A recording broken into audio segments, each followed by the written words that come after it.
እግዚአብሔር መዝሙረ ዳዊት ምዕራፍ 2 አሕዛብ ለምን ያጉረመርማሉ? ወገኖቹስ ለምን ከንቱን ይናገራሉ? የምድር ነገሥታት ተነሱ፣ አለቆችም በእግዚአብሔርና በመሲሁ ላይ እንዲህ ሲሉ ተማከሩ። ማሰሪያዎችን እንበጥስ፣ ገመዳቸውንም ከኛ እንጣል። በሰማይ የሚኖር እርሱ ይስቃል፣ ጌታም ይሳለቅባቸዋል።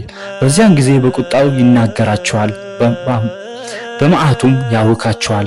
እኔ ተሾምኩ፣ የተቀደሰው ተራራዬ በጽዮን ላይ ትእዛዙን እናገራለሁ።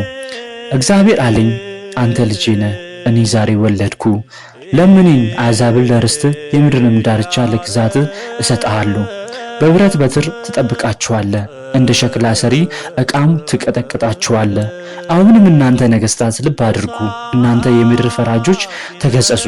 ለእግዚአብሔር በፍርሃት ተገዙ፣ በረሃድም ደስ ይበላችሁ። ተግሣጹን ተቀበሉ፣ ጌታ እንዳይቆጣ እናንተም በመንገድ እንዳትጠፉ። ቁጣው ፈጥና ትነዳለችና በእርሱ የታመኑ ሁሉ የተመሰገኑ ናቸው።